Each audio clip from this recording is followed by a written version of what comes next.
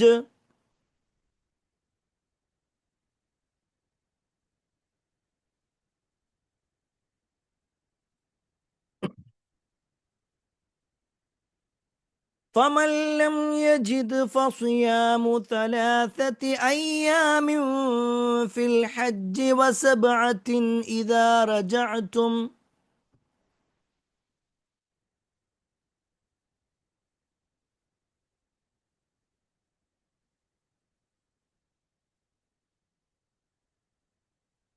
تلك 10 كاملة.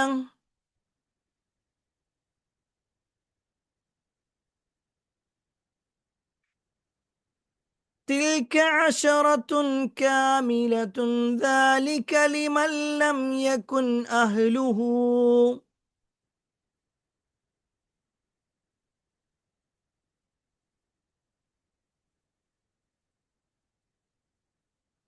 ذلك لمن لم يكن أهله حاضر المسجد الحرام.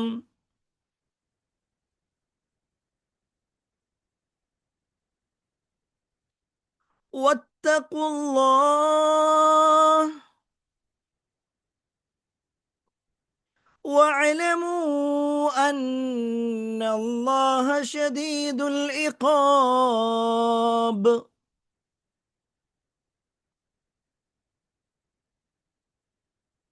ഈ ആയത്ത് ഓതുമ്പോൾ തന്നെ നമുക്ക് ചെറിയ ഒരു കെട്ടിക്കുടുക്ക് തോന്നാം.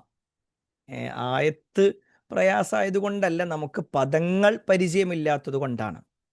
ഒരു പക്ഷേ നമ്മളിതിന് മുമ്പെടുത്ത പല ഭാഗങ്ങളും വിശദീകരിക്കുമ്പോൾ നമ്മൾ പറയാറുള്ളത് ഇതൊക്കെ നിങ്ങൾക്ക് അറിയുന്നത് തന്നെയാണെന്നാണ് പറയാറുള്ളത്. എന്നാൽ ഒരു പക്ഷേ ഈ ഒരു ആയത്തിലേക്ക് എത്തുമ്പോൾ നമുക്കറിയാത്ത കുറേ പദങ്ങളുണ്ട്.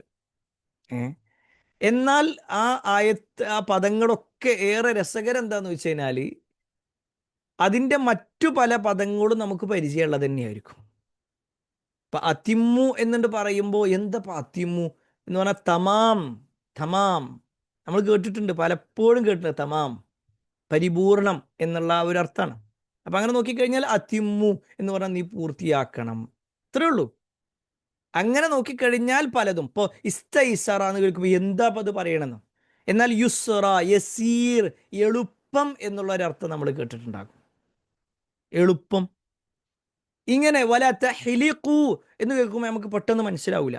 പക്ഷേ ഹല്ലാഖ്, ഹലഖ എന്നുള്ള പ്രയോഗം നമുക്കറിയാം. മുടി മുറിച്ച് കളയുക അല്ലെങ്കിൽ വടിച്ച് കളയുക, അതിനൊക്കെയാണ് പറയാം.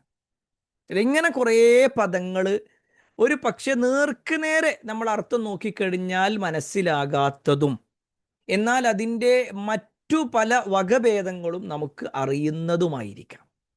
ഏതായിരുന്നാലും ഇന്ന് ഈ ആയത്ത് മുഴുവനായിട്ട് അർത്ഥം വെച്ച് നമ്മൾ പോകുന്നില്ല. അതിൻ്റെ കാരണം ഇനി മുതൽ നമുക്ക് ഏതാനും ക്ലാസ്സുകളിലൂടെ, കുറച്ച് കൂടുതൽ ക്ലാസ്സുകളിലൂടെ ഹജ്ജുമായി ബന്ധപ്പെട്ടുകൊണ്ട് ഉംറയുമായി ബന്ധപ്പെട്ടുകൊണ്ടൊക്കെയുള്ള ചില കാര്യങ്ങളാണ് അള്ളാഹു സുബ്ഹാനഹു തആല ഇനിയുള്ള 6-7 ആയത്തുകളിലൂടെ വിശദീകരിക്കുന്നത്.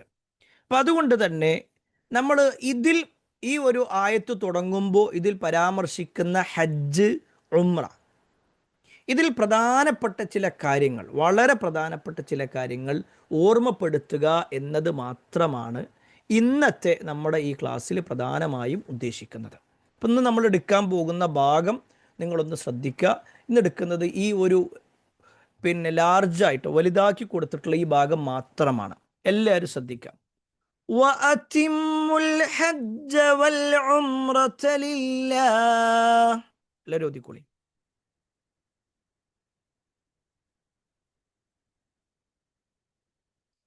വഅതിമ്മുൽ ഹജ്ജ വൽ ഉംറത ലില്ലാഹ്.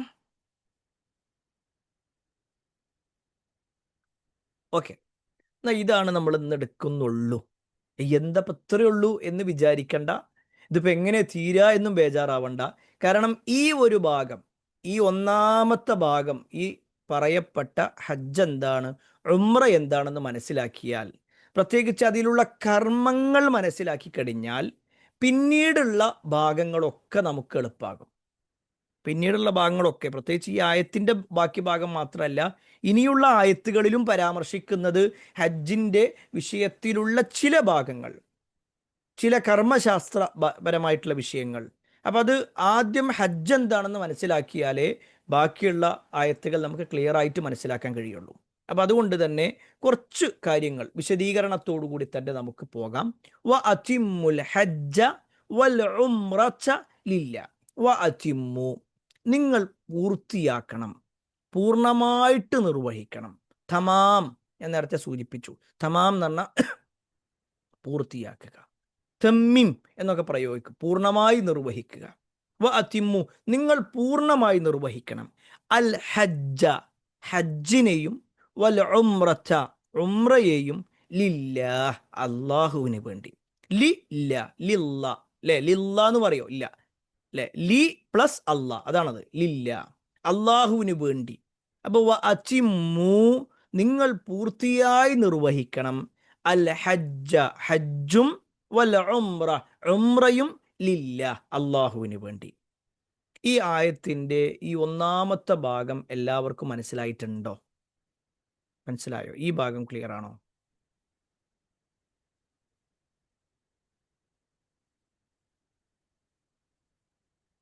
ക്ലിയർ ആണോ? അല്ലേ?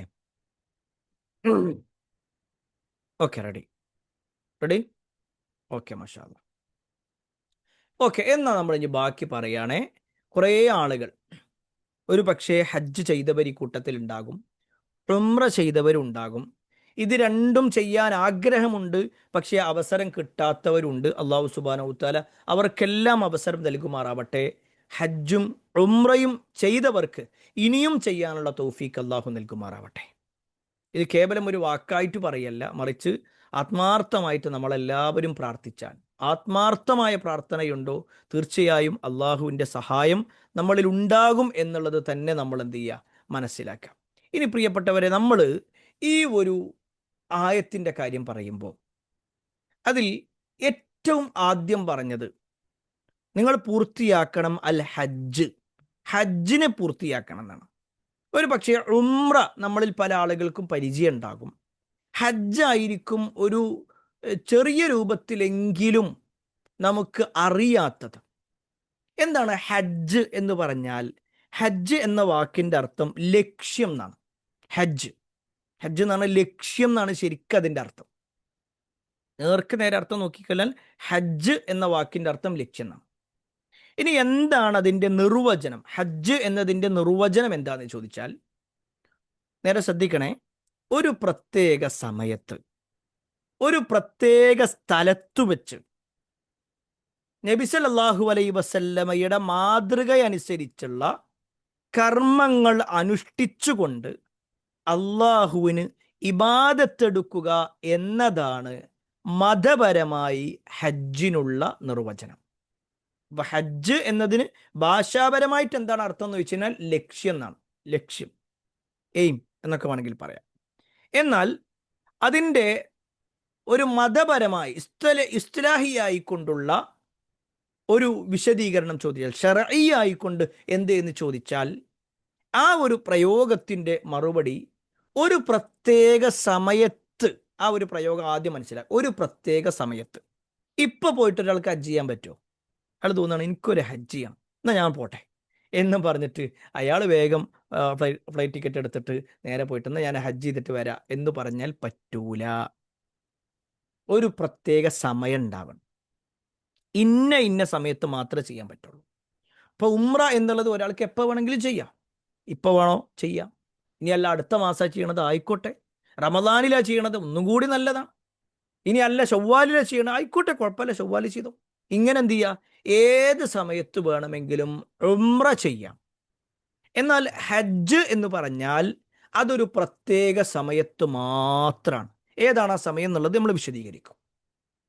ഇനി രണ്ടാമത്തെ ഒരു കാര്യം, ഒരു പ്രത്യേക സ്ഥലത്ത് വെച്ചാണ് ഉണ്ടാകുക. ഹജ്ജിനെ സംബന്ധിച്ചിടത്തോളം ഓരോന്നും അതിലെ ഓരോ കർമ്മങ്ങളും ഇന്ന ഇന്ന സ്ഥലത്ത്, ആദ്യം ഇന്ന സ്ഥലത്ത്, പിന്നെ ഇന്ന സ്ഥലത്ത്, ചില സ്ഥലത്ത് ഇരിക്കുക വേണ്ടത്, ചില സ്ഥലത്ത് കിടക്കുക വേണ്ടത്, ചില സ്ഥലത്ത് നടക്കുക വേണ്ടത്, ചില സ്ഥലത്ത് വെറുതെ ഇരുന്ന് പ്രാർത്ഥിക്കുക വേണ്ടത്, ചില സ്ഥലത്ത് വെയിൽ കൊണ്ടിരിക്കുക വേണ്ടത്. ഇങ്ങനെ നോക്കിക്കഴിഞ്ഞാൽ ഒരു പ്രത്യേക സ്ഥലമുണ്ട്, അവിടെ വെച്ചേ ചെയ്യാൻ പറ്റുള്ളൂ. ഒരിക്കലും വേറെ സ്ഥലം എനിക്ക് ഒന്നും കൂടി സൗകര്യം, അവിടെ നല്ല തിരക്കാണ്, അവിടെ ആൾക്കാരുണ്ട്, അതുകൊണ്ട് ഞാൻ ഇപ്പുറത്ത് പോയി ചെയ്യട്ടെ എന്ന് പറഞ്ഞുകൊണ്ട് സ്ഥലം മാറാൻ പറ്റൂല. അല്ലെങ്കിൽ ഇപ്പം പോയി കഴിഞ്ഞാൽ ആൾക്കാർ തിരക്ക് കുറവായിരിക്കും, ഹജ്ജിൻ്റെ സമയത്ത് നല്ല തിരക്കായിരിക്കും, അതുകൊണ്ട് ഞാൻ ഇപ്പം പോയിട്ട് ഹജ്ജ് ചെയ്യട്ടെ, തിരക്കില്ലാതെ പോയിട്ട് ചെയ്യട്ടെ എന്ന് പറഞ്ഞാൽ അതും പറ്റൂല. അപ്പോൾ പ്രത്യേക സമയമുണ്ട്, പ്രത്യേക സ്ഥലമുണ്ട്. ഇനിയോ അതിന് പ്രത്യേക കർമ്മങ്ങളുണ്ട്. അത് നബി സല്ലല്ലാഹു അലൈഹി വസല്ലം പഠിപ്പിച്ചിട്ടുണ്ട്. നമ്മൾ നമ്മുടെ ഇഷ്ടത്തിനനുസരിച്ച് കൊണ്ട് ചെയ്യാൻ പറ്റൂല. നമ്മുടെ ഇഷ്ടം അങ്ങനെയാണ്, അത് കുറച്ചും കൂടി ഇങ്ങനെ ആക്കിക്കൂടെ, അങ്ങനെ ആക്കിക്കൂടെ, അതിൻ്റെ എണ്ണം കൂട്ടിക്കൂടെ, അല്ലെങ്കിൽ മറ്റൊന്ന് കുറച്ചുകൂടെ, എന്നിട്ട് ഇവിടെ ഒന്ന് കൂട്ടിയാൽ പോരെ, പറ്റൂല. നബി സല്ലല്ലാഹു അലൈഹി വസല്ലം എങ്ങനെയാണോ അതിൻ്റെ കർമ്മങ്ങൾ പഠിപ്പിച്ചു തന്നത് അതേപോലെയാണ് നിർവഹിക്കേണ്ടത്. അതിനപ്പുറത്തേക്ക് കൂട്ടാനോ കുറക്കാനോ പാടില്ല. ഇത്രയുമാണ് നമ്മൾ എന്ത് ചെയ്യേണ്ടത്, ഹജ്ജുമായി ബന്ധപ്പെട്ടുകൊണ്ട് അതിൻ്റെ ഭാഷാപരമായിട്ടുള്ളതും ശർഈയായി കൊണ്ടുമുള്ള നിർവചനങ്ങൾ മനസ്സിലാക്കി. ഓക്കെ, ഇനി നമ്മൾ പറയാൻ പോകുന്നത് ഹജ്ജിൻ്റെ വിധി എന്താണ് ഇസ്ലാമിൽ നിന്നാണ്. ഹജ്ജ് ചെയ്യുക എന്ന് പറഞ്ഞാൽ അതിൻ്റെ വിധി എന്താണ്, ഒരാൾ ഹജ്ജ് ചെയ്യുക എന്നുള്ളത് അയാൾക്ക് എന്താണ്. അവിടെ ഏറ്റവും പ്രധാനം അത് നിർബന്ധമായ ഒരു കാര്യമാണ്. നേരെ ശ്രദ്ധിക്കണേ, ഹജ്ജ് എന്ന് പറഞ്ഞാൽ അത് നിർബന്ധമാണ്. ഒരു മുസ്ലിം ഹജ്ജ് ചെയ്യുക എന്നുള്ളത് നിർബന്ധമായ കാര്യമാണ്.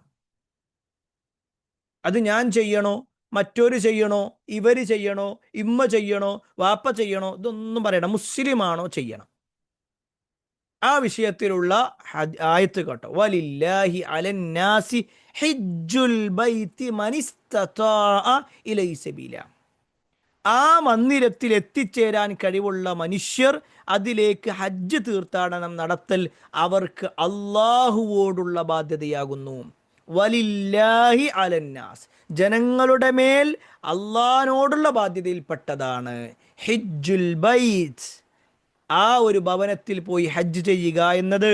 മനിസ്തതാഅ ഇലൈഹി സബീല, ആ മന്ദിരത്തിൽ എത്തിച്ചേരാൻ കഴിവുള്ള ആളുകൾ. അപ്പോൾ അവിടെ എന്താണ്, എല്ലാവർക്കും ബാധ്യതയാണ്, നിർബന്ധമാണ്. എന്നാൽ ഒരാൾക്ക് പോകാനുള്ള കഴിവില്ല, അയാൾക്ക് സാമ്പത്തികമായി ഇവിടെ നിന്ന് അങ്ങോട്ട് എത്താനുള്ള സാമ്പത്തിക ശേഷിയില്ല, എന്നാൽ പോകണ്ട. ഒരാൾക്ക് ശാരീരികമായിട്ട്, സാമ്പത്തികമായ കഴിവൊക്കെ ഉണ്ട്, പക്ഷെ ശാരീരികമായിട്ട് അയാൾക്ക് എണീറ്റ് നിൽക്കാൻ കഴിയൂല, അയാൾ കോമ സ്റ്റേജിലാണ്, എങ്കിൽ അയാൾ ചെയ്യേണ്ടതില്ല, അപ്പോൾ ചെയ്യണ്ട. ഇനിയല്ല, നമ്മൾ പോകുന്ന വഴിയിൽ നമ്മളെ പിടിക്കാനോ നമ്മളെ കൊല്ലാനോ ഒക്കെ ആയിട്ട് കുറേ ആളുകൾ നിൽക്കുന്നുണ്ട്, നമുക്ക് ആ വഴിയല്ലാതെ പോകാൻ കഴിയൂല. നമുക്ക് വഴിയുണ്ട്, സമ്പത്തുണ്ട്, അതേപോലെ പോകാനുള്ള സാമ്പത്തിക ശേഷിയുണ്ട്, ശാരീരികമായ പ്രശ്നങ്ങളുമില്ല, പക്ഷെ വഴി എന്താണ്, പ്രശ്നമാണ്, നമുക്ക് അങ്ങോട്ട് എത്താൻ കഴിയൂല. അങ്ങനത്തെ ഒരു ബുദ്ധിമുട്ടിലാണെങ്കിൽ അവരും പോകേണ്ടതില്ല. ഞാൻ പറഞ്ഞത് നിങ്ങൾക്ക് മനസ്സിലായിട്ടുണ്ട് എന്ന് വിചാരിക്കുന്നു. ഇവിടെ പൊതുവായ നിയമം, ഹജ്ജിൻ്റെ വിധി എന്താ എന്ന് ചോദിച്ചാൽ ഫറലാണ്, വാജിബാണ്. കാരണം ഒന്ന് ഖുർആനിൻ്റെ ആയത്ത്, മറ്റൊന്ന് നബി സല്ലല്ലാഹു അലൈഹി വസല്ലമയുടെ ഹദീസ് കേട്ടോ, ബുനിയൽ ഇസ്ലാമു അലാ ഖംസിൻ, ഇസ്ലാം കെട്ടിപ്പടുത്തിട്ടുള്ളത് 5 കാര്യങ്ങളിലൂടെയാണ്. അതായത് ഇസ്ലാം കാര്യങ്ങൾ 5ആണ്.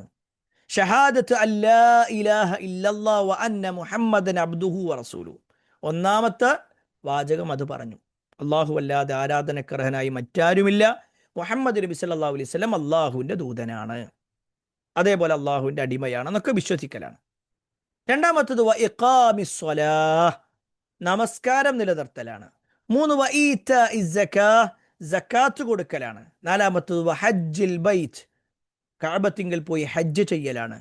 5മത്തത് വ സൗമി റമളാൻ, റമളാനിൽ നോമ്പെടുക്കലാണ്. ഇതിപ്പോൾ ഒന്ന് ചില സമയത്ത് എന്ത് ചെയ്യും, സൗമ് റമളാൻ എന്നുള്ളത് തൊട്ട് മുമ്പിൽ വരും, ഹജ്ജുൽ ബൈത്ത് മനിസ്തതാഅ ഇലൈഹി സബീല എന്നുള്ളത് 5മത്തതായിട്ടും വരും. ഇനിയിപ്പോൾ 4ഓ 5ഓ എന്നുള്ളതല്ല, നിർബന്ധമായ കാര്യമാണിത്.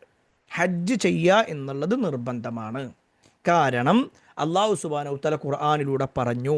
രണ്ടാമത്തത് നബി സല്ലല്ലാഹു അലൈഹി വസല്ലം ഹദീസിലൂടെ പറഞ്ഞു. അപ്പോൾ ഹജ്ജ് ചെയ്യുക എന്നുള്ളത് നിർബന്ധ കാര്യമാണ്. അപ്പം ഞാൻ ചെയ്യണോ, മറ്റൊരു ചെയ്യണോ, ഇവർ ചെയ്യണോ എന്നല്ല, എല്ലാവരും ചെയ്യണം. ആ ഒരാഗ്രഹം എല്ലാവർക്കും ഉണ്ടാകും വേണം. ഇനി ഉംറയെ സംബന്ധിച്ചിടത്തോളം അതിൻ്റെ നിയമം എന്താ? അതും അതുപോലെ തന്നെയാണ്. വഅതിമ്മുൽ ഹജ്ജ വൽ ഉംറത ലില്ലാഹ്. ഇവിടെ അല്ലാഹ് പറഞ്ഞാൽ എന്താ? നിങ്ങൾ പൂർണ്ണമായിട്ട് ചെയ്യണം. ഉംറയുടെ കാര്യം കൂടി ഹജ്ജിൻ്റെ കൂടെ എണ്ണി പറഞ്ഞു. അപ്പോൾ അത് ഉംറ എന്നുള്ളത് ഒരാൾക്ക് നിർബന്ധമാണ്. ചില ആളുകളുടെ ധാരണ എന്താ വെച്ചാൽ അതത്ര വലിയ ഗൗരവമൊന്നുമില്ല, അത് വേണമെങ്കിൽ ചെയ്താൽ മതി എന്നാണ്. വേണമെങ്കിൽ ചെയ്താൽ മതി എന്നല്ല, അതും നിർബന്ധം തന്നെയാണ്. പക്ഷേ ആ നിർബന്ധം പറയുമ്പോൾ പോലും ഒരാൾക്ക് ശാരീരികമായിട്ട് കഴിവില്ലേ, പോണ്ട. അയാൾക്ക് സാമ്പത്തികമായി കഴിവില്ലേ, പോകണ്ട. അയാൾക്ക് പോകുന്ന വഴിയിൽ വല്ല തടസ്സങ്ങളുണ്ടോ, എങ്കിലും പോണ്ട. ഇത് പറയുമ്പോൾ ചില ആളുകളെങ്കിലും അവരുടെ ഭൗതികമായ സാഹചര്യങ്ങൾ നമ്മൾ പരിശോധിച്ച് നോക്കുമ്പോൾ സാമ്പത്തിക സ്ഥിതി അവർക്കുണ്ട്. അവരുടെ കയ്യിൽ സാമ്പത്തികമായി ഉംറക്ക് പോകാൻ അല്ലെങ്കിൽ ഹജ്ജിന് പോകാനുള്ള സാമ്പത്തിക സ്ഥിതി അവർക്കുണ്ട്. പക്ഷേ അത് ഞാൻ കൊടുത്തു കഴിഞ്ഞാൽ എൻ്റെ സമ്പത്ത് തീരൂലേ, ഞാൻ അതിലേക്ക് ഇറങ്ങിയാൽ എൻ്റെ സമ്പത്ത് കുറയൂലേ, ഇങ്ങനെ വിചാരിക്കുന്ന ആളുകൾ, അതൊരിക്കലും ശരിയല്ല. കാരണം ഒരാളിങ്ങനെ നിരന്തരമായിട്ട് ഹജ്ജും ഉംറയും ചെയ്യുന്നുണ്ടെങ്കിൽ അള്ളാഹു അയാൾക്ക് വർദ്ധിപ്പിച്ചു കൊടുക്കുന്ന പറഞ്ഞ്, സമ്പത്തിൻ്റെ വിഷയം പോലും, സമ്പത്ത് പോലും വർദ്ധിപ്പിച്ചു കൊടുക്കും. എങ്കിൽ നമ്മളല്ല സമ്പത്തിൻ്റെ അധികാരി എന്നതുകൊണ്ട് തന്നെ നമ്മൾ മനസ്സിലാക്കുക, നമ്മളിങ്ങനെ എടുത്തു വെക്കുക, പൈസ ഇങ്ങനെ എടുത്തു വെക്കുക, അല്ലെങ്കിൽ സ്വർണം വാങ്ങിക്കൂട്ടുക, അതിനൊക്കെ നമ്മുടെ പൈസ ഉണ്ട്. ഒരു ഹജ്ജോ ഉംറയോ ചെയ്യാൻ വേണ്ടി പറയുമ്പോൾ അപ്പം കൈമലർത്തുന്ന ആളുകൾ, എൻ്റെ അടുത്ത് എവിടെ പൈസ, എനിക്ക് എവിടെ പൈസ കിട്ടാനുള്ളതെന്ന് പറയും. എന്നാൽ ഇതേ ആളുകൾ സ്വരുക്കൂട്ടിയിട്ട് എന്ത് ചെയ്യും? ഏതെങ്കിലും ബാങ്കുമായിട്ട് ടൈപ്പായി, അല്ലെങ്കിൽ ഏതെങ്കിലും ജ്വല്ലറി കടകളിൽ നിന്നുള്ള കസ്റ്റമറായി മാസം അല്ലെങ്കിൽ ദിവസത്തിൽ 100 രൂപ, മാസത്തിൽ അല്ലെങ്കിൽ 500 രൂപ, അല്ലെങ്കിൽ 2000 രൂപ എന്നൊക്കെ പറഞ്ഞ് പലതും കൊടുത്ത് അങ്ങനെ സ്വർണം വാങ്ങാൻ അവർ റെഡിയാണ്. അത് ഹറാമും ഹലാലും നോക്കുന്നേയില്ല. എന്നാൽ പ്രിയപ്പെട്ടവരെ, നമുക്ക് വലിയ പ്രതിഫലം കിട്ടുന്ന കാര്യമാണ് ഹജ്ജിലൂടെ, ഉംറയിലൂടെ. അപ്പം അതുകൊണ്ട് ഹജ്ജും ഉംറയും നിർബന്ധമാണ് എന്ന് നമ്മൾ മനസ്സിലാക്കുക. ഇതാണ് ഏറ്റവും പ്രധാനപ്പെട്ട ഒരു ഭാഗം. ഇനി ഹജ്ജിൻ്റെ മഹത്വങ്ങൾ എത്രത്തോളുണ്ട്, ഹജ്ജിൻ്റെ മഹത്വം, അതിൻ്റെ ഫളിലുകൾ എന്തൊക്കെയാണ്, അതാണ് നമ്മൾ ഇനി പറയാൻ പോകുന്നത്. നേരെ ശ്രദ്ധിക്കണേ. അതിലൊന്ന്, ഒരാൾ ഹജ്ജ് ചെയ്യുന്നതിലൂടെ അല്ലെങ്കിൽ ഉംറ ചെയ്യുന്നതിലൂടെ അയാൾക്ക് ലഭിക്കുന്ന ഒരുപാട് നേട്ടങ്ങളുണ്ട്. അതിൽപ്പെട്ട ഒന്നാണ് പാപങ്ങൾ പൊറുക്കപ്പെടുകയും ചെയ്യും, അതേപോലെ തന്നെ അയാൾക്ക് സ്വർഗം ലഭിക്കുകയും ചെയ്യും. ഈ ഒരു ഹജ്ജുമായി അല്ലെങ്കിൽ ഉംറയുമായി ബന്ധപ്പെട്ടുകൊണ്ടാണ് പറയണത്. നബി സല്ലല്ലാഹു അലൈഹി വസല്ലമയുടെ ഹദീസിൽ കാണാൻ പറ്റും, അൽ ഉംറതു ഇലൽ ഉംറ, ഒരു ഉംറ മുതൽ അടുത്ത ഉംറ വരെ, കഫാറത്തുൻ ലിമാ ബൈനഹുമ, അവക്കിടയിലുള്ള ചെറുപാപങ്ങൾക്കുള്ള ഒരു പ്രായച്ചിത്തമാകുന്നു. ഒരു ഉംറ ചെയ്തു, എന്നിട്ട് അടുത്ത ഉംറക്കിടയിലായിട്ട് അയാളുടെ ജീവിതത്തിൽ ചെറുപാപങ്ങളൊക്കെ നടന്നിട്ടുണ്ടെങ്കിൽ അള്ളാഹു സുബ്ഹാനഹു തആല അത് പുറത്തു കൊടുക്കും. കാരണം ഒരു കഫാറത്തായിട്ട്, അതൊരു പ്രായച്ചിത്തമായിട്ട് അള്ളാഹു ഏറ്റെടുത്തിട്ടുണ്ട്. എന്നാൽ വൻ പാപങ്ങളൊക്കെയാണെന്നുണ്ടെങ്കിൽ അതിങ്ങനെ ഉംറ ചെയ്തത് കൊണ്ടോ അല്ലെങ്കിൽ ഏതെങ്കിലും നന്മകൾ ചെയ്തത് കൊണ്ടോ രക്ഷപ്പെടുന്നതല്ല. മറിച്ച് വൻ പാപമാണെങ്കിൽ നമ്മളത് അള്ളാഹുവിനോട് ഏറ്റുപറയുക തന്നെ വേണം, തൗബ ചെയ്യുക തന്നെ വേണം. ഇനി അതിൻ്റെ ബാക്കി കേട്ടോ. വൽ ഹജ്ജുൽ മബ്റൂർ, മബ്റൂറായ പുണ്യകരമായ ഹജ്ജ് എന്ന് പറഞ്ഞാൽ ലൈസ ലഹു ജസാഉൻ ഇല്ലൽ ജന്ന, മബ്റൂറായ ഹജ്ജിന് സ്വർഗമല്ലാതെ പ്രതിഫലമില്ല. ലൈസ ലഹു, അവനില്ല, ജസാഉൻ പ്രതിഫലം, ഇല്ലൽ ജന്ന സ്വർഗമല്ലാതെ. അപ്പോൾ കൃത്യമായി ഹജ്ജ് നിർവഹിച്ച ഒരാൾ, അതിലെ എല്ലാ ഷർത്തുകളും ഫർളുകളും പാലിച്ചുകൊണ്ട് ചെയ്ത ഒരാൾ, അയാളെ സംബന്ധിച്ചിടത്തോളം അയാൾക്ക് സ്വർഗം ഉറപ്പിക്കാം. അതേപോലെ തന്നെ ഉംറ ചെയ്യുന്ന ഒരാളെ സംബന്ധിച്ചിടത്തോളം അവൻ്റെ പാപങ്ങളൊക്കെ അള്ളാഹു പൊറുത്തു കൊടുക്കുന്ന ഒരു കർമ്മമാണ് ഈ ഉംറ ചെയ്യുക എന്നുള്ളത് കൂടി നമ്മൾ മനസ്സിലാക്കുക. ഇനിയോ, ഒരാൾ ഹജ്ജ് ചെയ്താൽ അയാൾക്ക് അയാളുടെ ഉമ്മയുടെ ഗർഭപാത്രത്തിൽ നിന്നും അയാൾ ഇപ്പോൾ വന്നാൽ എങ്ങനെയാണോ ആ ഒരു രൂപത്തിലേക്ക് അള്ളാഹു സുബ്ഹാനഹു തആല അവനെ പരിശുദ്ധനാക്കുന്നതാണ്. അവനെ അള്ളാഹു പരിശുദ്ധനാക്കും. അവിടെ പ്രത്യേകം മനസ്സിലാക്കുക, റസൂലുള്ളാഹി സ്വല്ലല്ലാഹു അലൈഹി വസല്ലം പറഞ്ഞു, മൻ ഹജ്ജലില്ലാഹ്, ആരെങ്കിലും അള്ളാഹുവിന് വേണ്ടി ഹജ്ജ് ചെയ്തു, ഫലം യർഫുത്ത്, അവൻ എന്ത് ചെയ്തില്ല, റഫസ എന്ന് പറഞ്ഞു കഴിഞ്ഞാൽ അവൻ കാമ വികാര പ്രകടനങ്ങളൊന്നും നടത്തിയില്ല, വലം യഫ്സുഖ്, അവൻ കുറ്റകരമായത് പ്രവർത്തിക്കുകയും ചെയ്തില്ല, എങ്കിൽ റജഅ, അവൻ തിരിച്ചു വരുന്നവനാണ്, മടങ്ങി വരുന്നവനാണ്. കയൗമി വലദതുഹു ഉമ്മുഹു, അവൻ്റെ ഉമ്മ അവനെ പ്രസവിക്കുന്ന സമയത്ത് ഏതൊരവസ്ഥയിലായിരുന്നോ ആ ഒരു അവസ്ഥയിലേക്ക്, അഥവാ പ്രസവിക്കപ്പെട്ട ആ ദിവസം അവൻ ഒരിക്കലും ഒരു തെറ്റും ചെയ്യാത്ത വ്യക്തിയാണ്. അത്രയും പ്യുവറാണ് എന്ന് വേണമെങ്കിൽ പറയാം. ഒന്നുമില്ല, കാരണം ഇന്ന് ജനിച്ചിട്ടുള്ളൂ. പിന്നീടാണ്, കാലങ്ങൾക്ക് ശേഷമാണ് എന്ത് ചെയ്യണത്, പല തിന്മകളും നമ്മുടെ മനസ്സിലേക്ക് അടിഞ്ഞുകൂടിയിട്ടുള്ളത്, പല തോന്നിവാസങ്ങളും നമ്മൾ ചെയ്തത്, പല നന്മകളും നമ്മൾ ഒഴിവാക്കിയത്. എങ്കിൽ ഒരാൾ ഹജ്ജുൻ മബ്റൂർ, പുണ്യകരമായ ഹജ്ജ് ഒരാൾ നിർവഹിക്കുക എന്ന് പറഞ്ഞാൽ, അല്ലെങ്കിൽ അള്ളാഹുവിന് വേണ്ടി ഒരു ഹജ്ജ് നിർവഹിക്കുക എന്ന് പറഞ്ഞാൽ, അവന് അവൻ്റെ ഉമ്മയുടെ ഗർഭപാത്രത്തിൽ നിന്ന് അവൻ പുറത്തു വന്നതുപോലെയാണ് എന്ത് ചെയ്യുക, അവൻ്റെ അവസ്ഥ ഉണ്ടാകുക. അത്രയും പരിശുദ്ധനായ ഒരവസ്ഥയാണ് അള്ളാഹു സുബ്ഹാനഹു വ തആല അവർക്ക് നിയോഗിക്കുന്നത്, അല്ലെങ്കിൽ അവരുടേതായിട്ട് നൽകുന്നത്. ഇനിയോ സ്ത്രീകളെ സംബന്ധിച്ചിടത്തോളം അവർക്കൊരു ജിഹാദ് നബി സല്ലല്ലാഹു അലൈഹി വസല്ലം പറഞ്ഞു. പൊതുവെ സായുധ സമരം സ്ത്രീകൾക്ക് പ്രോത്സാഹിപ്പിച്ചിട്ടില്ല. എല്ലാ സ്ത്രീകളും അങ്ങനെ ആണുങ്ങളുടെ കൂടെ തന്നെ പോയി യുദ്ധം ചെയ്യണം എന്നൊന്നും ഇസ്ലാം പറഞ്ഞിട്ടില്ല.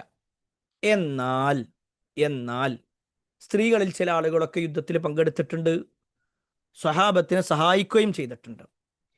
എന്നാൽ സ്ത്രീകൾക്ക് പുരുഷന്മാരെ പോലെ നിർബന്ധമായ ഒരു കാര്യമല്ല ഈ ജിഹാദ് എന്നുള്ളത്. അതുകൊണ്ട് തന്നെ നബി സല്ലല്ലാഹു അലൈഹി വസല്ലമയോട് ആയിഷ റളിയല്ലാഹു അൻഹ ചോദിക്കുകയാണ്, പ്രവാചകരെ, സ്ത്രീകൾക്ക് വല്ല ജിഹാദും ഉണ്ടോ, അല്ലെങ്കിൽ ജിഹാദ് നിർബന്ധമാണോ, പുരുഷന്മാരെ പോലെ സ്ത്രീകളും ഇങ്ങനെ ജിഹാദിന് വേണ്ടി ഇറങ്ങിപ്പുറപ്പെടണോ, അവർക്ക് നിർബന്ധമുണ്ടോ എന്നാണ് ചോദ്യം. അപ്പം നബി സല്ലല്ലാഹു അലൈഹി വസല്ലം പറയാണ്, നഅം, അതെ, അലൈഹിന്ന ജിഹാദ്, അവരുടെ മേൽ ജിഹാദ് ഉണ്ട്, അവർക്ക് ജിഹാദ് നിർബന്ധം തന്നെയാണ്. പക്ഷേ ലാ ഖിതാല ഫീഹ്, അതിലെന്തില്ല, സായുധ പോരാട്ടമില്ല. അഥവാ ഖിതാലി, കൊല്ലലോ പിന്നെ അല്ലെങ്കിൽ ഇല്ലാതാക്കലോ പിന്നെ എന്താണ് വധശിക്ഷ നിർവഹിക്കുകയോ ഒന്നും വേണ്ടതില്ല. ലാ ഖിതാല ഫീ, അതിലെന്തില്ല, ഖിതാലില്ല, കൊലപാതകമില്ല. എന്നിട്ട് പറയാണ് അൽ ഹജ്ജു വൽ ഉംറ, ഹജ്ജും ഉംറയും, അതാണ് ആ സ്ത്രീയോട് പറഞ്ഞു കൊടുക്കുന്നത്. ഇവിടെ നമ്മൾ നേരെ ശ്രദ്ധിക്കണം, സഹോദരിമാർ മനസ്സിലാക്കണം. നിങ്ങൾക്ക് അള്ളാഹുവിൻ്റെ മാർഗത്തിൽ ജിഹാദ് ചെയ്യാൻ ആഗ്രഹമുണ്ടോ, നിങ്ങൾ വാളെടുത്തുകൊണ്ട്, അല്ലെങ്കിൽ തോക്കെടുത്തുകൊണ്ട്, അല്ലെങ്കിൽ പേന കത്തിയെടുത്തുകൊണ്ട് ഇങ്ങനെയൊന്നും ഇറങ്ങണ്ട. കാരണം അവർക്കുള്ള പിന്നെ സ്വർഗവും നരകവും, അല്ലെങ്കിൽ പിന്നെ മറ്റു കർമ്മങ്ങളിൽ ഏറ്റവും പ്രധാനപ്പെട്ടതാണ് ഹജ്ജും ഉംറയും എന്നുള്ളത്. ഹജ്ജ് ചെയ്യുക, ഉംറ ചെയ്യുക, ഇത് രണ്ടും ഒരാളിലുണ്ടോ അയാൾക്ക് അതൊരു ജിഹാദിൻ്റെ കൂലിയായിട്ടാണ് അള്ളാഹു സുബ്ഹാനഹു വ തആല എണ്ണിയിട്ടുള്ളത്. ഇത്രയുമാണ് നമ്മൾ ഈ വിഷയത്തിൽ മനസ്സിലാക്കാനുള്ളത്. ഇനി എന്തെങ്കിലും ഡൗട്ടുണ്ടോ? ഈ പറഞ്ഞ വിഷയത്തിൽ എന്തെങ്കിലും ഡൗട്ടുണ്ടോ?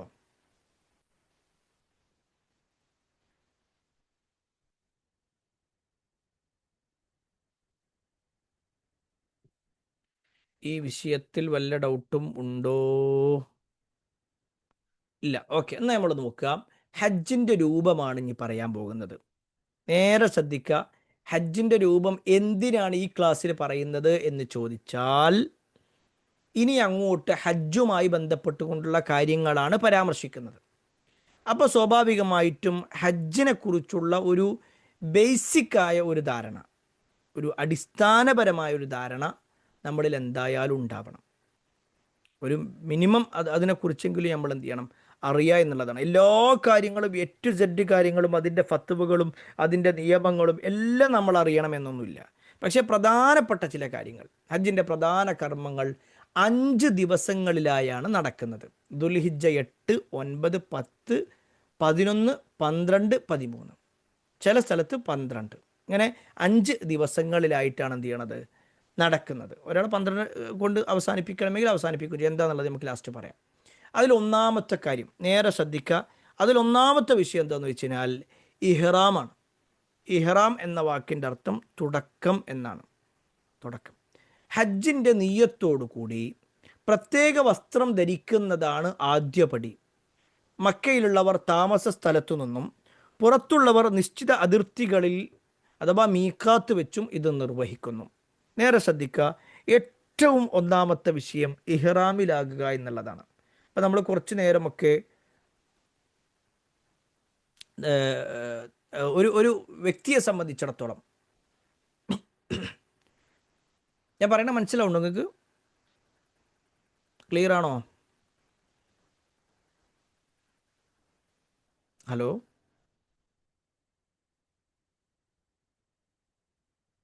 ക്ലിയർ ആണല്ലോ അല്ലേ? ഓക്കെ. ഒരാളെ സംബന്ധിച്ചിടത്തോളം അയാൾ ഹജ്ജിന് വേണ്ടി ഏറ്റവും ആദ്യം ചെയ്യേണ്ടത്, ഹജ്ജാവട്ടെ ഉംറയാവട്ടെ, നമ്മളിപ്പോൾ ഹജ്ജിനെ കുറിച്ച് മാത്രം കേട്ടോ പറയണത്. ഉംറ നമ്മൾ പിന്നെ തന്നെ പറയും. കാരണം ഹജ്ജാണ് ഏറ്റവും പ്രധാനം, അതിലാണ് കൂടുതൽ കർമ്മങ്ങളുള്ളത്. ഹജ്ജ് ഒരാൾക്ക് മനസ്സിലായാൽ പിന്നെ ഉംറ എന്നുള്ളത് അയാളെ സംബന്ധിച്ചിടത്തോളം സിമ്പിളാണ്. കാരണം ഉംറയുടെ ഒട്ടുമിക്ക കർമ്മങ്ങളും, അല്ല എല്ലാ കർമ്മങ്ങളും ഹജ്ജിനുണ്ട്. എന്നാൽ ഉംറയേക്കാൾ കൂടുതൽ കർമ്മങ്ങൾ ഹജ്ജിനുള്ളത്. അപ്പോൾ അതിൽ ഏറ്റവും ആദ്യം ഞാൻ എല്ലാം വളരെ ഡീറ്റെയിൽ ആയി എന്ത് സംശയം നിങ്ങൾക്ക് പരിഹരിക്കാൻ പറ്റുന്ന രൂപത്തിലുള്ള ഒരു ക്ലാസ് അല്ല ഇതുകൊണ്ട് ഉദ്ദേശിക്കുന്നത്. ബേസിക്കായി അടിസ്ഥാനപരമായി ചില കാര്യങ്ങൾ പറയണം. അതിലൊന്നാമത്തെ വിഷയം ഇഹ്റാമാണ്. ഇഹ്റാം കെട്ടുക അഥവാ ഹജ്ജിൻ്റെ നിയ്യത്തോടു കൂടി പ്രത്യേക വസ്ത്രം ധരിക്കുന്നതാണ് ആദ്യപടി. മക്കയിലുള്ളവർ താമസ സ്ഥലത്തു നിന്നും പുറത്തുള്ളവർ നിശ്ചിത അതിർത്തികളിൽ അഥവാ മീക്കാത്ത് വെച്ചും ഇത് നിർവഹിക്കുന്നു. അപ്പോൾ ഈ വേഷം ധരിക്കുക, അതായത് ഇഹ്റാമിൻ്റെ വേഷം ധരിക്കുക എന്ന് പറയും. അത് ധരിക്കേണ്ടത് മീക്കാത്തിൽ വെച്ചുകൊണ്ടാണ്. മീക്കാത്തുകൾ എന്ന് പറഞ്ഞാൽ ഈ ഹജ്ജിനോ ഉംറക്കോ നീയത്ത് വെക്കേണ്ട, അല്ലെങ്കിൽ നീയത്തിലാവേണ്ട ഒരു സ്ഥലം, ആ മീക്കാത്ത് വിട്ടുകിടക്കാൻ പാടില്ല. അവിടെ എത്തുന്നതിന് മുമ്പ് എന്ത് ചെയ്യണം? ആ സ്ഥലം വിട്ടുകിടക്കുന്നതിന് മുമ്പേ ഒരാൾ ഇഹ്റാമിലേക്ക് പ്രവേശിക്കണം. അയാൾ ഹജ്ജ് ചെയ്യാൻ ഉദ്ദേശിക്കുന്നുണ്ടെങ്കിൽ. ഹജ്ജ് ചെയ്യാൻ ഉദ്ദേശിച്ചിട്ടും അയാൾ ഇഹ്റാം കെട്ടുന്നില്ല, അല്ലെങ്കിൽ ആ വേഷം ധരിക്കുന്നില്ല, അയാളെങ്ങനെ അയാളുടെ ജീൻസ് പാൻറ്റും ഇതൊക്കെ ഇട്ടിട്ടാണ് പോകുന്നതെങ്കിൽ അയാൾ കുറ്റക്കാരനായി മാറും.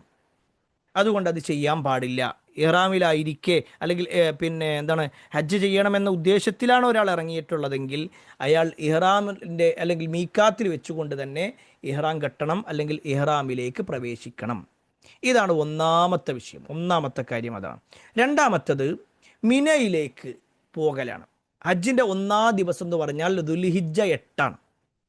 ഈ ദുൽഹിജ്ജ 8-ന് ഹാജിമാർ മക്കയിൽ നിന്ന് മിനയിലേക്ക് പോകുന്നു. ഒരു പക്ഷേ മിന എന്ന് പറയുമ്പോൾ തന്നെ നമുക്ക് കാണാൻ പറ്റും ഇതുപോലുള്ള ഒരുപാട് ടെൻറ്റുകളുള്ള സ്ഥലമാണ്. അങ്ങനെ ആളുകൾ പോയിട്ട് മിനയിലെത്തിയാൽ ആദ്യം ഇഹ്റാം കെട്ടി, പിന്നെ റൂമിലേക്ക് വന്നു, എന്നിട്ട് നേരെ എന്ത് ചെയ്യാണ്? മിനയിലേക്ക് പോവുകയാണ്. ആ മിനയിലേക്ക് പോകുമ്പോൾ അവിടെ അന്ന് 5 നേരത്തെ നമസ്കാരങ്ങൾ നിർവഹിക്കുകയും രാത്രി അവിടെ തങ്ങുകയും ചെയ്യുന്നു. ഇത് അയാൾക്ക് സൗകര്യം ഉണ്ടെങ്കിൽ മാത്രം ചെയ്യുക എന്നുള്ളതല്ല, മറിച്ച് ദുൽഹിജ്ജ 8-ന് എല്ലാ ഹാജിമാരും ചെയ്യേണ്ട ഒരു കാര്യമാണ്. അവർ മിനയിലേക്ക് പോകുക, എന്നിട്ട് അവിടെ 5 നേരത്തെ നിസ്കാരം നിർവഹിക്കുക, രാത്രിയും അവിടെ കഴിച്ചുകൂട്ടുക. ഇതാണ് ദുൽഹിജ്ജ 8-ന് ചെയ്യേണ്ട കാര്യം. എല്ലാവർക്കും മനസ്സിലായിട്ടുണ്ട് എന്ന് വിചാരിക്കുന്നു. ഇത് റസൂലുള്ളാഹി സ്വല്ലല്ലാഹു അലൈഹി വസല്ലമ പഠിപ്പിച്ച കാര്യമായതുകൊണ്ട് തന്നെ ആ രൂപത്തിൽ തന്നെ മുന്നോട്ട് പോകണം. അല്ലാതെ നമ്മുടെ ഇഷ്ടത്തിനനുസരിച്ച് കൊണ്ട് മാറ്റത്തിരുത്തലുകൾ പാടില്ല. ഇനി മൂന്നാമത്തെ വിഷയം അറഫ സംഗമമാണ്. അഥവാ 8-ന് എല്ലാവരും ഇഹ്റാമിലേക്ക് പ്രവേശിച്ചു, എന്നിട്ട് മിനയിലേക്ക് പോയി 5 വക്ത് നിസ്കാരം അവിടെ നിർവഹിച്ചു. ഗുണകാംക്ഷയോടുകൂടി പലരോടും പല കാര്യങ്ങളും നമ്മൾ പറഞ്ഞു കൊടുത്തു, നമ്മുടെ ജീവിതത്തിൽ മാറ്റങ്ങൾ വരുത്തി ഒക്കെ ചെയ്തു. എന്നിട്ട് നമ്മൾ ദുൽഹിജ്ജ 9-ആയി. ദുൽഹിജ്ജ 9 എന്ന് പറഞ്ഞാൽ ഏറ്റവും പ്രധാനപ്പെട്ട ചടങ്ങെന്നാണ്, അഥവാ അറഫ സംഗമം. ഉച്ച മുതൽ സൂര്യാസ്തമയം വരെ അറഫ മൈതാനിയിൽ പ്രാർത്ഥനയിലും തൗബയിലും മുഴുകി നിൽക്കുന്നു, പാപമോചനമായിട്ട് നിൽക്കുന്നു. ഇതാണ് ശരിക്കും എന്ത് ചെയ്യേണ്ടത്?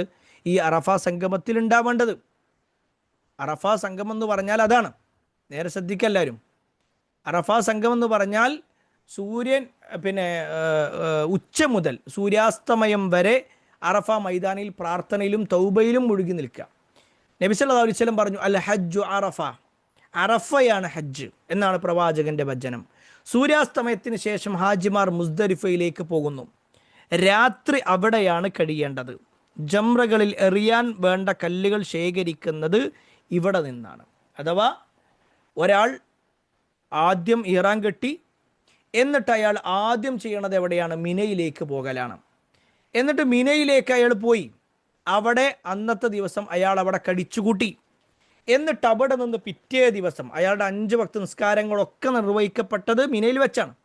എന്നിട്ട് രാവിലെ ആയിക്കഴിഞ്ഞാൽ അയാൾ വേഗം അറഫയിലേക്ക് പോകുന്നു, മറ്റൊരു സ്ഥലം, ദുൽഹിജ്ജ 9 ആയപ്പോൾ.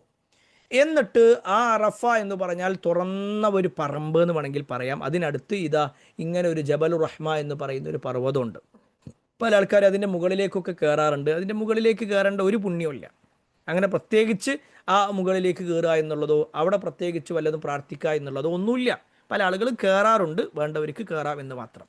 ഏതായിരുന്നാലും പറഞ്ഞു വന്നത്, സൂര്യാസ്തമയത്തിന് ശേഷം ഹാജിമാർ മുസ്ദലിഫയിലേക്ക് നീങ്ങുന്നു.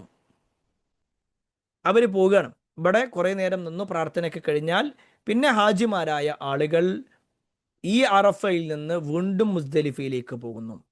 അപ്പോൾ ആദ്യം പിന്നെ ഇഹ്റാമിലായി, പിന്നീട് അവരെന്ത് ചെയ്യാണ്? രണ്ടാമത്തെ കാര്യം മുസ്ദലിഫയിലേക്ക് അല്ലെങ്കിൽ മിനയിലേക്ക് പോകലാണ്. അത് കഴിഞ്ഞ് മൂന്നാമത്തെ ദിവസം അറഫയിലേക്ക് വന്ന് മൂന്നാമത്തെ ദിവസം രാത്രിയായി കഴിഞ്ഞാൽ, സൂര്യൻ അസ്തമിച്ച് കഴിഞ്ഞാൽ, അതിൻ്റെ മുമ്പല്ല, സൂര്യൻ അസ്തമിച്ചതിന് ശേഷം അവരെന്ത് ചെയ്യും? മക്കയിൽ നിന്ന് ഈ പറയപ്പെട്ട അറഫയിൽ നിന്ന് അവരെന്ത് ചെയ്യാണ്? മുസ്ദലിഫയിലേക്ക് നീങ്ങുകയാണ്. മനസ്സിലായിട്ടുണ്ട് എന്ന് വിചാരിക്കുന്നു. ഇനി അവിടെ നിന്ന് വീണ്ടും അന്നത്തെ ദിവസം അവിടെ കഴിച്ചുകൂട്ടി. പിറ്റേ ദിവസം ദുൽഹിജ്ജ 10 ദുൽഹിജ്ജ 10 നാട്ടിൽ, അതായത് ഹജ്ജ് ചെയ്യാത്ത ആളുകളൊക്കെ പെരുന്നാൾ ആഘോഷിക്കുകയാണ്. പക്ഷേ ഹജ്ജുള്ള ആളുകൾ, അവർക്ക് ഏറ്റവും തിരക്കുള്ള ദിവസം അന്നായിരിക്കും. കാരണം പ്രധാനമായും 4 കാര്യങ്ങൾ ഈ ദിവസം ചെയ്യേണ്ടതുണ്ട്. ദുൽഹിജ്ജ 10-ാം തീയതി. അതിലൊന്നെന്താണെന്ന് വെച്ചാൽ കല്ലേറാണ്, റംയി ചെയ്യാം. മിനായിലെ വലിയ ജംറയിൽ ജംറത്തുൽ അഖബ 7 കല്ലുകൾ എറിയാം. ജംറത്തുൽ അഖബയിലേക്ക് 7 കല്ലുകൾ എറിഞ്ഞു. രണ്ടാമത്തേത് ബലി നടത്തുക എന്നുള്ളതാണ്. നേരെ ശ്രദ്ധിച്ചോ, ദുൽഹിജ്ജ 10-നാണ് ബലി നടത്തേണ്ടത്. കാരണം നിങ്ങളുടെ ഇന്ന് പഠിക്കാൻ പോകുന്ന ആയത്തിൽ 196-ാമത്തെ ആയത്തിൽ ഇതുമായി ബന്ധപ്പെട്ടുകൊണ്ട് ഒരുപാട് വിശദീകരണങ്ങളുണ്ട്. ഇൻഷാ അല്ലാഹ് നമ്മൾ പിന്നീട് വിശദീകരിക്കും. അപ്പം മൃഗബലി നിർവഹിക്കുക എന്നുള്ളത് ദുൽഹിജ്ജ 10-നാണ്. മൂന്നാമത്തെ കാര്യം മുടി നീക്കം ചെയ്യുക, ഹൽക്ക് അല്ലെങ്കിൽ ഖസ്ർ, ഒന്നുകിൽ തല മുഴുവനായിട്ട് മുണ്ടനം ചെയ്യുക, അല്ലെങ്കിൽ എന്ത് ചെയ്യുക? തല തൽക്കാലത്തേക്ക് വെട്ടുക എന്നാണ്. ഇങ്ങനെ മുടി നീക്കം ചെയ്യൽ, തല മുണ്ടനം ചെയ്യുകയോ മുടി വെട്ടുകയോ ചെയ്യുന്നു. ഇതോടെ ഇഹ്റാമിൽ നിന്ന് ഭാഗികമായി ഒഴിവാകുന്നു. അപ്പം ഇതാണ് മൂന്നാമത്തെ വിഷയം. ഇനി നാലാമത്തെ കാര്യം, ഇതൊക്കെ ദുൽഹിജ്ജ 10-ന് നടക്കേണ്ടതാണ്. ദുൽഹിജ്ജ 10-നെ സംബന്ധിച്ചിടത്തോളം നാലാമത്തെ കാര്യം തവാഫുൽ ഇഫാദ. മക്കയിൽ പോയി കഅബയെ 7 വട്ടം പ്രദക്ഷിണം ചെയ്യുന്നു. ഇതിന് ശേഷം സഅയ്, സഫ മറുവക്കിടയിലെ സഅയ് കൂടി ചെയ്യുന്നതോടുകൂടി ഇഹ്റാമിൽ നിന്ന് പൂർണ്ണമായി ഒഴിവാകുന്നു. നേരെ ശ്രദ്ധിച്ചോ, ഓരോ ഭാഗവും ഒന്നുകൂടി പറയാണ്. ആദ്യം ഇഹ്റാമിലേക്ക് പ്രവേശിച്ചു, ഇവിടുന്ന് പോകുമ്പോൾ തന്നെ പല ആളുകളും ഇഹ്റാമിലേക്ക് എത്തും. അല്ലെങ്കിൽ ഇഹ്റാം ആ ഒരു മീഖാത്ത് വിട്ട് കടക്കുന്നതിന് മുമ്പ് ഇഹ്റാമിലായിരിക്കുക. അങ്ങനെ ഇഹ്റാം കഴിഞ്ഞാൽ പിന്നെ ദുൽഹിജ്ജ 8-ന് മിനയിൽ താമസിക്കുകയാണ് വേണ്ടത്. എല്ലാവരും മിനയിൽ നിന്നു. എന്നിട്ട് മിനയിൽ നിന്ന് പിന്നീട് പിറ്റേ ദിവസം രാവിലെ 9 മണി പിറ്റേ ദിവസം രാവിലെ, ഇന്ന സമയമൊന്നുമില്ല, നേരത്തെ തന്നെ എന്ത് ചെയ്യുമെന്ന് വെച്ച് കഴിഞ്ഞാൽ ഉച്ചയ്ക്ക് മുമ്പായിക്കൊണ്ട് അറഫയിൽ സമ്മേളിക്കുക എന്നുള്ളതാണ്. എന്നിട്ട് അവിടെ വെച്ചാണ് എന്ത് ചെയ്യുക? ളുഹറും അസറും ഒക്കെ നമസ്കരിക്കുക. ഞാൻ അതിൻ്റെ ഒരുപാട് നിയമങ്ങളിലേക്കൊന്നും പോകണില്ല, അതുകൊണ്ടാണ് പറഞ്ഞ് പെട്ടെന്ന് പോണത്. അങ്ങനെ ദുൽഹിജ്ജ 9-ൻ്റെ അന്ന് സൂര്യാസ്തമയം വരെ അവരെന്ത് ചെയ്യണം? ഈ പറയപ്പെട്ട സ്ഥലത്ത് അഥവാ അറഫയിൽ സമ്മേളിക്കണം. സൂര്യാസ്തമയം കഴിഞ്ഞാൽ എല്ലാവരും അറഫയിൽ നിന്ന് വീണ്ടും മുസ്ദലിഫയിലേക്ക് വരുന്നു. പിറ്റേ ദിവസം നമ്മുടെ നാട്ടിൽ പെരുന്നാളാണ്. പക്ഷേ ഹജ്ജിന് പോകുന്ന ആളുകളെ സംബന്ധിച്ചിടത്തോളം ഏറ്റവും പ്രധാനപ്പെട്ട 4 കാര്യങ്ങൾ ചെയ്യുന്ന സ്ഥലമാണ് ആ ദിവസത്തെ ഹജ്ജ്. അത് മാറ്റാൻ പറ്റൂല. അതാണ് നമ്മൾ തുടക്കത്തിലേ പറഞ്ഞത്. നമ്മൾ ആ ഡേറ്റ് ഒന്ന് മാറ്റുമോ, അതൊന്ന് ഒഴിവാക്കി തരാൻ പറ്റുമോ, ഞാൻ വേറൊരു ദിവസം ഒഴിവാണ്ട് അപ്പോൾ വന്നിട്ട് ചെയ്യുക, അതൊന്നും പറഞ്ഞാൽ പറ്റൂല. പ്രധാനമായും 4 കാര്യങ്ങളാണ് ഈ ദിവസത്തിൽ ചെയ്യാനുള്ളത്, ദുൽഹിജ്ജ 10 ചെയ്യാനുള്ളത്. അതിൽ ഒന്നാമത്തെ കാര്യം എന്താണെന്ന് വെച്ച് കഴിഞ്ഞാൽ കല്ലേറ് നടത്തുക എന്നുള്ളതാണ്. നമുക്കറിയാം ആ കല്ലേറ് എന്താണെന്നുള്ളത്. രണ്ടാമത്തേത് ബലി, അതായത് മൃഗബലി നിർവഹിക്കുക എന്നുള്ളതാണ്. അത് നമുക്ക് നേർക്ക് നേരെ ചെയ്യണമെങ്കിൽ ചെയ്യാം, അതല്ലെങ്കിൽ നമ്മുടെ നാട്ടിലെ ഏതെങ്കിലും ഒരാളെ കൊണ്ട് വേണമെങ്കിലും ചെയ്യിപ്പിക്കാം. ഇത് ബലി, മൃഗബലി എന്ന് പറഞ്ഞു കഴിഞ്ഞാൽ നമ്മുടെ നാട്ടിൽ നിന്ന്, നമ്മുടെ നാട്ടിൽ നിന്ന് ചെയ്യുക എന്നുള്ള അർത്ഥത്തിലല്ലോ, മനസ്സിലാവുണ്ടെന്ന് വിചാരിക്കുന്നു. മൃഗബലി എന്ന് പറയുമ്പോൾ അവിടെ ഏൽപ്പിക്കുക എന്നുള്ളതാണ്. ഒരു പക്ഷേ ചില ആളുകൾ നേർക്ക് നേരെ ചെയ്യും, അതല്ലെങ്കിൽ എന്താ വെച്ച് കഴിഞ്ഞാൽ അവിടെ പൈസ കൊടുക്കുകയാണ്, അവിടെ എന്ത് ചെയ്യും, അത് ചെയ്യാണ് ഉണ്ടാവുക. ഇനി മുടി നീക്കം ചെയ്യുക എന്നുള്ളതാണ്. അതെന്ത് ചെയ്യും, ഒന്നുകിൽ തലമുണ്ടനം ചെയ്യുക, പൂർണ്ണമായിട്ട് മുടി മുണ്ടനം ചെയ്യുക, അല്ലെങ്കിൽ മുടി വെട്ടുക. ഇത് ചെയ്യുന്നതോടുകൂടി എന്ത് ചെയ്തു, അയാൾ ഇഹ്റാമിൽ നിന്ന് ഭാഗികമായി ഒഴിവായി. ഇത്ര സംഭവിച്ചാൽ തന്നെ, മുടി നീക്കം ചെയ്താൽ തന്നെ എന്ത് ചെയ്തു, ഭാഗികമായിട്ട് നടന്നു. ഇത് നേരെ ശ്രദ്ധിക്കണം. കാരണം എന്താ വെച്ചാൽ ഇനി ബാക്കി പറയാൻ പോകുന്നത് ഈ പറയപ്പെട്ട കാര്യങ്ങളാണ്. ഈ ആയത്തിന്റെ ബാക്കി ഇതാണ്. അപ്പോൾ ഒരാൾ തല മുണ്ടനം ചെയ്യുകയോ മുടി വെട്ടുകയോ ചെയ്താൽ എന്ത് ചെയ്തു, അതോടുകൂടി ഇഹ്റാമിൽ നിന്ന് ഭാഗികമായി അയാൾ ഒഴിവായി. പിന്നെ 4-മത്തെ കാര്യം തവാഫുൽ ഇഫാദയാണ്. മക്കയിൽ പോയി കഅബയെ 7 വട്ടം പ്രദക്ഷിണം ചെയ്യുക. ഇതിന് ശേഷം സഅയ് അഥവാ സഫാ മറുവക്കിടയിൽ നടത്തം കൂടി ചെയ്യുന്നതോടെ ഇഹ്റാമിൽ നിന്ന് പൂർണ്ണമായി ഒഴിവാകുന്നു. പിന്നെ അവനെന്തില്ല, ഇഹ്റാമിലല്ല, പിന്നെ അവൻ ഹാജി അല്ല, അല്ലെങ്കിൽ അവൻ്റെ ഹജ്ജ് അവിടെ കഴിഞ്ഞു, അവൻ്റെ ഹജ്ജ് കഴിഞ്ഞു. പക്ഷേ അവൻ ഒരു കാര്യം കൂടി ബാക്കിയുണ്ട്. അതെന്താന്ന് വെച്ച് കഴിഞ്ഞാൽ അയ്യാമുത്ത് ശരീഖ്, ദുൽഹിജ്ജ 11, 12, 13, ആ ബാക്കിയുള്ള ദിവസങ്ങളിൽ ഹാജിമാർ വീണ്ടും മിനയിലേക്ക് വരണം. ഈ ദിവസങ്ങളിൽ ഉച്ചയ്ക്ക് ശേഷം 3 ജംറകളിലും, അഥവാ 3 ജംറകൾ എന്ന് പറഞ്ഞാൽ ചെറിയ ഇതുണ്ട്, ഇടത്തരമുള്ളതുണ്ട്, വലുതുണ്ട്. അത് അവിടെ പോയാൽ അറിയാം, ഞാൻ ഓരോന്നും വിശദീകരിക്കുന്നില്ല. അവിടെ പോയിട്ട് എന്ത് ചെയ്യണം, 7 കല്ലുകൾ വീതം എടുത്ത് എറിയണം.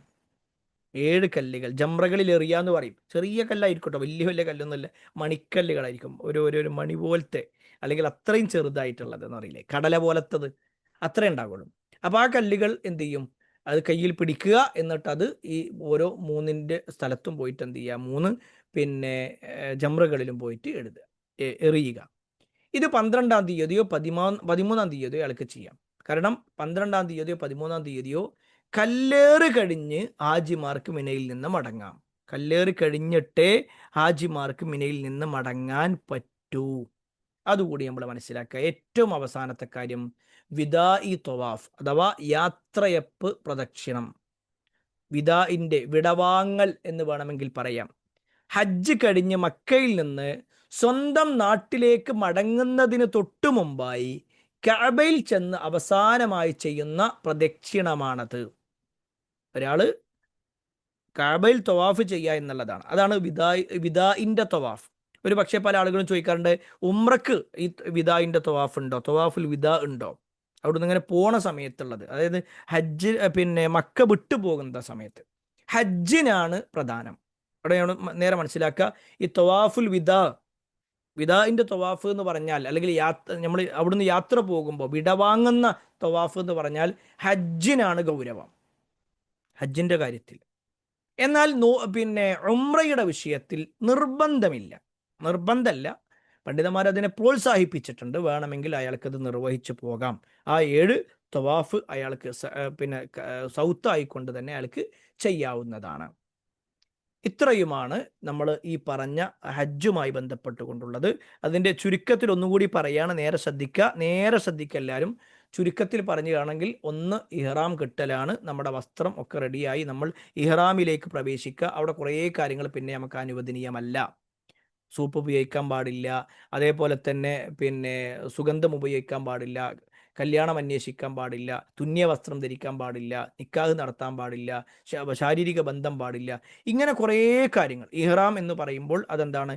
തക്ബീറത്തുൽ ഇഹ്റാം എന്ന് പറയുന്നത് പോലെയാണ്. നമസ്കാരത്തിൻ്റെ തക്ബീറത്തുൽ ഇഹ്റാം എന്ന് പറഞ്ഞാൽ തക്ബീർ കെട്ടിക്കഴിഞ്ഞാൽ പിന്നൊന്നും ചെയ്യാൻ പറ്റൂലല്ലോ, പിന്നെ വേറൊരു കാര്യം ചെയ്യാൻ പറ്റൂല. അതേപോലെ തന്നെയാണ് ഇഹ്റാം എന്ന് പറഞ്ഞു കഴിഞ്ഞാലും. അവിടെ ആ വേഷം ധരിച്ച് ഞാൻ ഇഹ്റാമിലായി, അല്ലെങ്കിൽ ലബ്ബൈക്ക് അല്ലാഹുമ്മ ഉംറത്തൻ, ലബ്ബൈക്ക് അല്ലാഹുമ്മ ഹജ്ജൻ എന്നൊക്കെ പറഞ്ഞു കഴിഞ്ഞിട്ട് ഞാനത് അള്ളാഹിൻ്റെ വെടിക്കുത്തരം നൽകി എന്ന് പറഞ്ഞ് ഇഹ്റാമിലേക്ക് പ്രവേശിച്ചാൽ പിന്നെ കുറേ കാര്യങ്ങൾ അനുവദനീയമല്ല, അതൊക്കെ ഹറാമായി മാറും. അവിടെ ഇഹ്റാമിൽ നിന്ന് പിന്നെ നേരെ ഇഹ്റാം കെട്ടിക്കഴിഞ്ഞാൽ പിന്നെ നേരെ മിനയിൽ പോകുന്നു.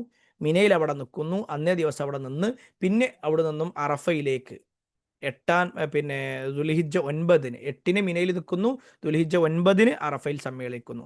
എന്നിട്ട് അറഫയിൽ നിന്ന് രാത്രി വരെ മഗ്രിബ് നമസ്കാരം വരെ അവിടെ നിന്ന് അവിടുന്ന് മഗ്രിബ് നമസ്കരിക്കാതെ നേരെ എന്ത് ചെയ്യണം? മുസ്ദലിഫയിലേക്ക് പോകണം. എന്നിട്ട് മുസ്ദലിഫയിൽ വെച്ചുകൊണ്ട് മഗ്രിബും ഇശാവും ജമ്മാക്കിക്കൊണ്ട് നിർവഹിക്കണം. അത് കഴിഞ്ഞ് പിറ്റേ ദിവസം നേരെ എന്ത് ചെയ്യണം? പിന്നെ ദുൽഹിജ്ജ 10-ൻ്റെ അന്ന് പ്രധാനമായിട്ടുള്ള ചില കാര്യങ്ങളുണ്ട്. അതിലൊന്ന് കല്ലേറ് നടത്തുക എന്നുള്ളതാണ്, മറ്റൊന്ന് ബലി നടത്തുക എന്നുള്ളതാണ്, മറ്റൊന്ന് മുടി നീക്കുക എന്നുള്ളതാണ്. ഈ കാര്യങ്ങളൊക്കെ നിർവഹിച്ചു. എന്നിട്ട് അവിടുന്ന് വേണമെങ്കിൽ അയാൾക്ക് എന്ത് ചെയ്യാം? അവിടുന്ന് ഒഴിവാകാം. പിന്നെ നേരെ എന്ത് ചെയ്യും? കാബയിലേക്ക് തന്നെ തിരിച്ചു വന്നു. എന്നിട്ട് കാബയുടെ ഭാഗത്ത് വന്ന് വീണ്ടും ഈ കാര്യങ്ങൾ നിർവഹിക്കുന്നു. പിന്നെ അയാൾക്ക് ബാക്കിയുള്ള ആളുകൾ എന്താണ് ജംറകളിൽ എറിയാനുണ്ടെങ്കിൽ അതെന്ത് ചെയ്യുക? 11, 12, 13 ദിവസങ്ങളിലായിട്ട് എറിഞ്ഞു തീർക്കാം. അതും കഴിഞ്ഞാൽ പിന്നീട് എന്താണ്? തൊവാഫ് ചെയ്യലാണ്. തൊവാഫ് ചെയ്യുക എന്ന് പറഞ്ഞാൽ തൊവാഫുൽ വിദാ, നാട്ടിലേക്ക് പോവുക, അവിടെ നിന്ന് അങ്ങനെ നാട്ടിലേക്ക് വരിക എന്നുള്ളതാണ്. വിട വാങ്ങൽ തൊവാഫ് ചെയ്തിട്ട്. എല്ലാവർക്കും മനസ്സിലായിട്ടുണ്ടോ? ഇല്ലേ? ഏറ്റവും സിമ്പിളായിട്ടാണ് പറഞ്ഞിട്ടുള്ളത്, കുറേ വിശദീകരണങ്ങളൊന്നും പറഞ്ഞിട്ടില്ല. നിങ്ങൾക്ക് മനസ്സിലായിട്ടുണ്ടോ? ഹജ്ജിൻ്റെ ഒരു ചെറിയൊരു ധാരണ കിട്ടിയോ? അവിടെ കിളക്കലും അതേപോലെ തന്നെ മരുന്നടിക്കലും ഒന്നും അല്ലാന്ന് മനസ്സിലായല്ലോ അല്ലേ? ഓക്കെ, മാഷാ അല്ലാഹ്. അപ്പോൾ ഇത്രയാണ് നമ്മൾ എന്ത് ചെയ്യണത് ഇന്നത്തെ ക്ലാസ്സിൽ വിശദീകരിക്കുന്നത്. ഇനി നമുക്കിതിൻ്റെ ബാക്കിയാണ് പറയാനുള്ളത്. കാരണം ഇത് ഇങ്ങനെ എടുത്തിരുന്നത്, ഇത് പറഞ്ഞാലേ എന്ത് ചെയ്യുള്ളൂ? നിങ്ങൾക്ക് ബാക്കി മനസ്സിലാവുള്ളൂ. ഇത്രേ ഉള്ളൂ. വളരെ സിമ്പിളായിട്ട് നമുക്ക് എന്ത് ചെയ്യാൻ പറ്റും? ഹജ്ജിൻ്റെ കാര്യങ്ങൾ മനസ്സിലാക്കാൻ പറ്റും. ഇത് കെട്ടിക്കൊടുക്കൊന്നുമില്ല. എന്നാൽ ഇത് കുറച്ചുകൂടി വിശദീകരണങ്ങൾ വേണമെങ്കിൽ എന്ത് ചെയ്യാം? നമുക്ക് പിന്നീട് എപ്പോഴെങ്കിലും വിശദീകരിക്കാം. ഓക്കെ, അപ്പം ഇന്നെടുത്ത ഭാഗം മാത്രം നമ്മൾ ഒന്നുകൂടി പറയുന്നു. വ അതിമ്മു, നീ പൂർണ്ണമാക്കണം, അൽ ഹജ്ജ, ഹജ്ജും, വൽ ഉംറ, ഉംറയും, ലില്ലാ, അള്ളാഹുവിന് വേണ്ടി. അള്ളാഹുവിന് വേണ്ടി എന്ത് ചെയ്യണം? നീ പൂർണ്ണമായിട്ട് ചെയ്യുക എന്നുള്ളതാണ്. ഇത്രയുമാണ് 196-ാമത്തെ ആയത്തിൻ്റെ ഒരു തുടക്കം എന്ന നിലക്ക് നമ്മൾ മനസ്സിലാക്കാനുള്ളത്. ഇൻഷാ അല്ലാഹ് ബാക്കി ഭാഗങ്ങൾ നമുക്ക് അടുത്ത ക്ലാസ്സുകളിൽ വിശദീകരിക്കാം. അള്ളാഹു നമ്മുടെ ഈ ഒരുമിച്ചുകൂടൽ സ്വാലിഹായ ഒരു സൽക്രമമായി നമ്മിൽ നിന്നും സ്വീകരിക്കുമാറാവട്ടെ. അള്ളാഹു സ്വീകരിക്കുന്ന രൂപത്തിലുള്ള ഹജ്ജും ഉംറയും ചെയ്യാനുള്ള തൗഫീഖ് അള്ളാഹു നമുക്ക് അതിനുള്ള ഒരു തൗഫീഖ് നൽകുമാറാവട്ടെ. വആഖിറു ദഅവാനാ അൽഹംദുലില്ലാഹി റബ്ബിൽ ആലമീൻ. അസ്സലാമു അലൈക്കും വറഹ്മത്തുള്ളാഹി വബറകാതുഹു. സുബ്ഹാനകല്ലാഹുമ്മ വബിഹംദിക അശ്ഹദു അല്ലാ ഇലാഹ ഇല്ലാ അൻത അസ്തഗ്ഫിറുക വഅതൂബു ഇലൈക്.